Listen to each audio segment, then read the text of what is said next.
So, Aaron, you've been in Kelowna for 25 years. How did you get here? Pretty simply. A friend of mine was moving across Canada. I was 19 at the time, and he said he needed someone to drive a car across Canada.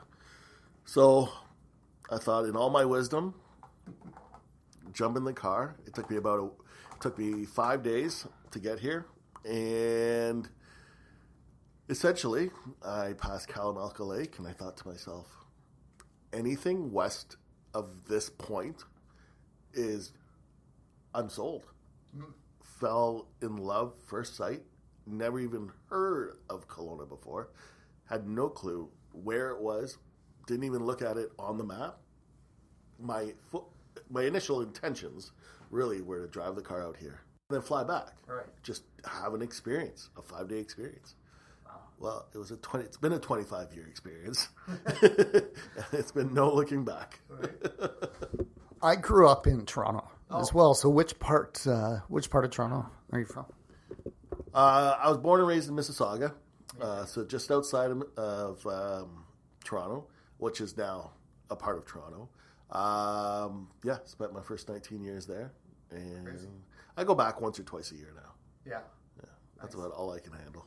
Did you ever play hockey? I used to play like Port Credit and Meadowvale and Streetsville. Wow. And I lived, when I was a little kid, at Mississauga Road and Dundas. Yep. And then when I was a teenager, lived in Etobicoke, so like Bloor, Mill Road. Right. But I spent my whole childhood in Mississauga. Tell us a couple of spots you used to hang out. You ever go to like, what was it?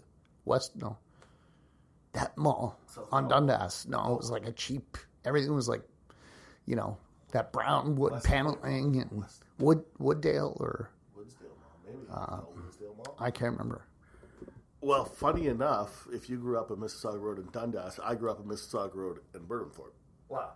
So yeah. In Kelowna terms, that would have been from Kelowna to West Kelowna, but in Toronto terms, it was just down the street. I went to Loyola High School and hung out at South Common Mall, actually, most of my growing up.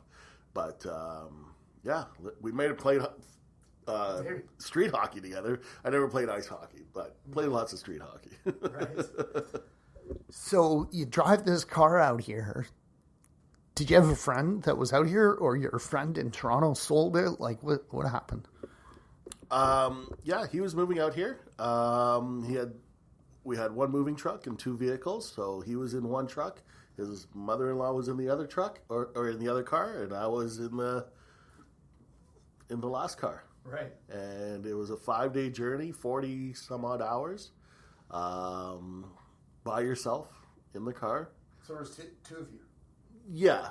Well, but we're by ourselves in each car, and we just followed each other across Canada, and it was interesting because I had never seen anything west of really Niagara Falls at that point in my life. So to see Canada that way was absolutely incredible. Absolutely incredible. I've actually done the trip twice. One time I went through the States, but the first time was across Canada. Tell me if you had this experience. First time I came to BC I think I went once as a teenager with my dad to Vancouver, but the interior, these mountains and everything, 2008, I drove from Edmonton to Nelson, and I had nightmares because in Mississauga, if you have a 6 or a 10-foot ditch, we've got a guardrail, right? And I went across that Crow's Nest Pass, and I kept having nightmares that I was falling asleep driving and jump out of bed. Yeah. Imagine I was still driving. I mean, that just freaked me out. How could you not have a guardrail? Oh. Did you have that experience too? Well, absolutely. I mean, it's just sights that you've never even... You see them in pictures, but until you see them in real life and the reality of how big these mountains are and how deep these valleys are and like no guardrails, nothing. It's just incredible. It keeps you awake. It definitely keeps you awake. Yeah. For sure. So you called your family back home and said, I canceled my flight, not coming back. How did they react? Well, I didn't have to do that simply because I never booked a flight. My intentions really, I mean, I was 19, so I knew I had the safety net of my mom and dad. If something was to go astray, I would have gotten some money to come back. But I just said, you know what? I just want to try it and see what happens. I figured maybe get a job, earn enough money, fly back. Yeah. I got my first job in a nightclub downtown, bouncing as a doorman. And then I got my second job because, I mean, that wasn't going to pay the bills. So I got a second job at a record store in Orchard Park Mall. It was called Big K Music. Wow. Long gone now, but it was, I did that. I've always had a passion for music. I'm one of those guys who can pretty much name a song on the first note. So I was that guy everybody came to say, I just heard this song on the radio, or I just heard this song in what is it, what album is it from? And nice. I'd be that guy. That's awesome. So now you're a realtor. Tell us a little bit about your journey. What made you get into real estate? How long have you been doing it? Well, another great story. I was a landlord. I had 3 different rental houses. There were 7 suites in them. I also owned a nightclub, and I was trying to do it all on my own. And essentially, there was a time that I just had to say, I kind of want to gain my life back a little bit. So I called up my realtor at the time, who happened to be Tamara Terleski, wow, one of my best friends, and she said, you know what, we got to sell it all. And of course she was, no, don't sell everything. And I'm like, no, we're good. I'm okay with this. So when we sold the last house, we went for lunch, and she just said, so what are you going to do now? You know, what are you going to do with your life? And I said, the realty thing looks pretty interesting. And she just said, honestly, Aaron, she goes, we've been wanting you to do that for a long time. Mm-hmm. And that night I went and ordered the books and decided I was going to become a realtor. And when was that? That would have been 2015. Wow. 2014. Not that 2014. Long. I've been a realtor now, licensed realtor I'm in my 3rd year. Yeah. Yeah. So there's a bit of a gap there. So 22 years, you start off as a bouncer, you work in a record store. Then the next thing you told us was you own all this real estate. Did you win the lottery? Did your parents help you out? Or were you that good of a saver working at the record store that you were able to buy real estate? Well, there was quite a few jobs in between. I'd worked in quite a few different record stores, always worked in the nightclub industry. I'm a horrible saver. Thankfully, my parents helped me out. When I bought my first house in Kelowna here, which was about 2000, and if you can believe it, in the North End, it was about $165,000 was the going rate for a North End house, I think the lot was about 50 by 100. Wow. Over on Wilson Avenue. So when I purchased that, that was kind of the start of it all, and then of course you refinance and build your empire that way. But yeah, my parents definitely, thankfully, helped me out with my first home purchase. Right. And then we went from there. Right.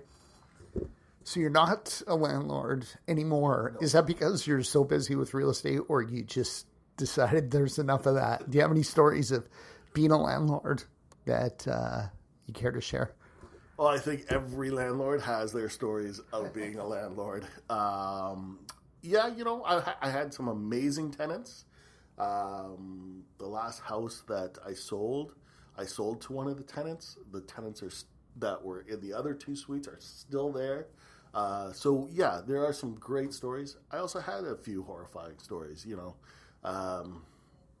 walking into broken windows and stuff of that nature, having to kick people out, which is never fun, people not paying the rent. So yeah, those types of things. When you're doing it on your own, it can get a little bit trying as well. And having that many suites going on, And at that time, really, the rental market wasn't the way it is today. There was lots of stuff for rent. The prices of rent were really low. I mean, we're talking a two-bedroom unit for $800. Wow. Right? So, there's a big difference between, now they're getting $1,500 to $1,800 for a two-bedroom. Yeah. So, it became just a lot for me to deal with. And plus, I was working at the nightclub as well, which I owned, which that was taking up about 100 hours a week for me just doing that. So there wasn't a lot of time left for a personal life or anything else. I did all the maintenance. I did all the renovations. I, did all that kind of stuff. So it was, when something broke, I was the one that got called to fix it. So right. Yeah, I've been a landlord and a tenant several times myself. And when people ask me, should I get into real estate investing? Should I be a landlord? And I always say that it can be a great job when you've got a good tenant. When you've got a good tenant, you collect the rent, you fix a couple things, you take your check over to the bank, you pay your mortgage, and then you go to the beach. It's not quite that easy, but when you have a bad tenant, it's the opposite. I mean, it can cause sleepless nights, it can cause stress, it can cause financial problems. It's really that kind of black and white. The tenant, getting the right tenant is key. And it's not just paying the rent, it's taking care of the place, having a good attitude. I mean, it's just stressful. It's a respect that goes both ways, not just from the tenant to the landlord, but as a landlord, you do have to respect the tenants. Now, they have to realize too, the bank doesn't care if you're going to be late. They take their money out on Friday at 3:00. So if your check's not into the landlord, he's the one that's covering it. Yeah. And every day late after that, that's coming out of his pocket. Being a landlord isn't this great big, you're a multimillionaire thing. It's a business. And, that money coming in needs to go and pay the bills. Mm-hmm. So 3 years in real estate, you've had a great year. I think, did you win Rookie of the Year? Or you came pretty close? Just shy of Rookie of the Year. Pretty close. Yeah. So tell us how you did that. I mean, you did better than a lot of people that have been doing this for 5-10 years. How did you, you're obviously a very good people person. You had some experience with real estate, owning your own properties. But tell us how you were able to be that successful so quickly. Luke Mankus is a realtor with RE/MAX Kelowna. He loves what he does. We asked Luke if he had any regrets about moving here in 2011. And he always says, yeah, one regret. And that is, he didn't move here sooner. When Luke came here, he didn't know anyone. He didn't know the neighborhoods or anything or anyone besides his daughter, who was 6 years old at the time. So he knows what it's like. Now, he's an expert and has helped well over 100 single people, couples, families, and investors with their real estate needs in the Okanagan. If you're new to our beautiful city, Luke can help you get connected with great lawyers, dentists, carpenters, landscapers, swimming pool installers, you name it. And whether you're new to Kelowna or not, Luke knows real estate. He can help you find a great property, negotiate a good deal, and hold your hand all the way through the process until the day you get your shiny new set of keys. Luke is known as a no-pressure kind of guy. He's had clients where it took even a year or more to get them into a property. He just doesn't believe in rushing things. On the other hand, when you decide it's time to act, he's diligent, and he'll work day and night until the job is done. Give Luke Mankus a call or a text message at any time. 778-215-4273. Again, that's 778-215-4273. 778-215-4273. To chat with Luke about real estate. You're obviously a very good people person. You had some experience with real estate, owning your own properties. But tell us how you were able to be that successful so quickly. I think, being in real estate, and a lot of people will say this, it's about building relationships. A lot of people I can relate to a lot of people. I've done a lot of things that people want to do, whether it's be a landlord, do the renovations. I can look at a house and say, if they want to put a suite in, this is what I would suggest you do for that suite. Location. I've been in Kelowna now and watched it grow from 75,000 up to, now pushes over 200 in the summertime. I've seen the city grow, so I know a lot about the locations and amenities that are around. So, again, for me, it's more important to build good, solid relationships with people, my colleagues, be a helping hand, reach out to people, ask questions, answer questions. My door at the office is always open to people, and I like to talk to people. So that also helps. Right. Selling a house is going to sell itself.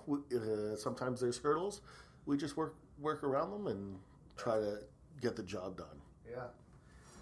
Or a lot of your initial clients from your previous relationships, so people that you knew in the city, became clients of yours after you got licensed, or did you get your business elsewhere? Most of my clients came from past relationships that I built. Like I said, I used to own a nightclub, and I was part of the nightclub scene here in Kelowna for quite a number of years. So I was able to build those relationships, build that trust, build that client base for real estate long before I got into real estate. Working in the nightclub industry. And when I was working at Visual Electronics at selling TVs, it was the same thing. People were coming to me and gravitating to me because they just knew who I was. Right. And it just became, the sales aspect of it became a lot easier. Right. Because we didn't have to build that trust. And once I got on board with RE/MAX, working with other realtors, covering shifts, doing open houses, yeah, you get a lot more new clientele, but the majority of my business has come from referral, people I know in the community. Nice. So, someone like you and I, we've been in business and done sales before, so we can pick up something like real estate pretty quickly, but it is unique. It's got its, unique laws and regulations and systems and challenges. Sounds like Tamara was a bit of a mentor for you. Can you think of anybody else who has been a mentor to you, either in real estate or business in general, as you were growing up? I'd have to say guys like Gord Anton, who, when he speaks, I just sit and listen. Right. He's been in the business many years and has a lot of insight to it all. I think everybody around me has mentored me in one aspect or another. And it's been great. Not just at RE/MAX, but also in other brokerages too. Having that camaraderie only benefits what we do. Right. So if I had to name just one or two, that makes things difficult. Like I said, I think I get mentored by everybody I know. Nice. Well said. So tell us what you love most about selling real estate.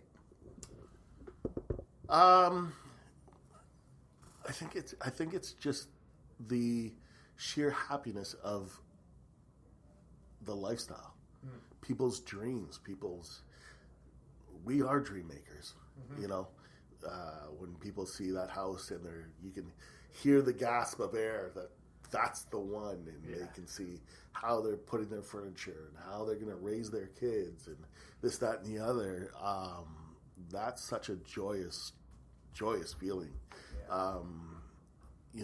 It is, the money's great, but that feeling of making that deal happen for that person, and each person is so different in how that deal comes together. The hurdles are always different.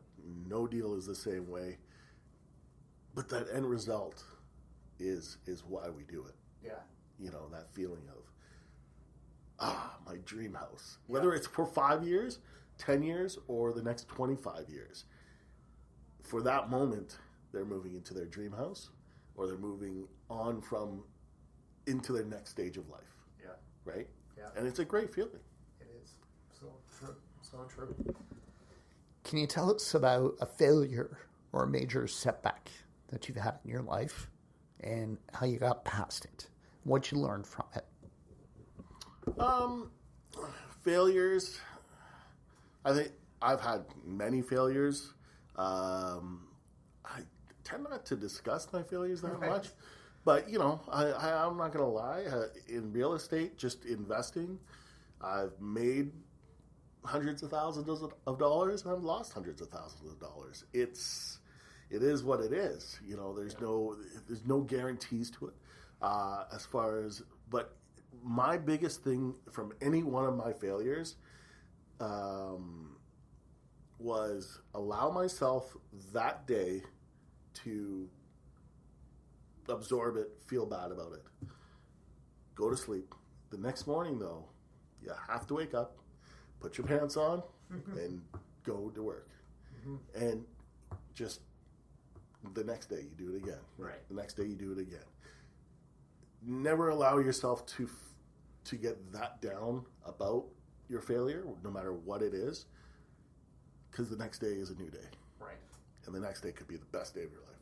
Well said. Yeah. Simple. That makes sense. So just grieve for a little bit and then get up and attack it again. Yeah, everybody's allowed their moment in time, for sure. Yeah. But get up and attack it. Right. Have you always been a fan of chocolate and peanut butter ice cream? It is probably my yes, I have. I'm not going to lie. And chocolate and peanut butter, whether it's a Reese peanut butter cup or whether it's a M&M, it doesn't matter. Just chocolate and peanut butter is the magical combination to life. So since you've been a little kid, I guess, where do you find that? Because I love chocolate, I love peanut butter, but I have not seen an ice cream brand that has that combined. Does that exist, or do you kind of make it? Do you shove a Reese's into a... Oh, no, they exist in many different styles. And just walk down the freezer aisle at the grocery store, and you'll find lots of them.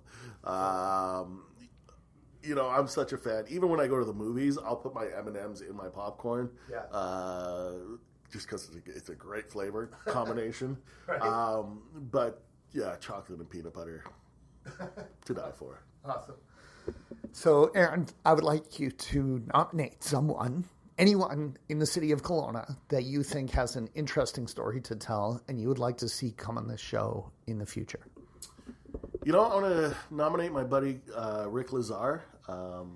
He's a mortgage broker and just a great all-around guy. Yeah. And he's got some amazing stories. Avid golfer, and we always have a great time together. And I'm sure he'd have a lot of fun stuff to say on this show. Yeah. He is a great guy. I shared an office with him for about 2-3 months when I was at the previous brokerage, and I've run into him many times. We've done a couple of deals together. So, yeah, great guy. Thank you for that. Aaron, if someone wants to get in touch with you to talk about real estate, what's the easiest way for someone to reach you? Well, the easiest way is you can always text me or call me at 250-863-5693. I'm a social media. I'm always on social media, yes. Facebook, Instagram, always on there. And I'm pretty easy to find. Great. Just spell my name right and I'll pop up. Arun. Right. It's that easy. Right. And we're going to tag you in all those spots, Facebook, Instagram, once this is published. So thank you so much for coming on the show today. I know you're such a busy guy. I always see you running with a contract every time I see you, but you always have a smile on your face. So that's good. But thank you for coming on the show. Oh, thank you so much, Luke, for having me. And it's been awesome. Great chatting with you.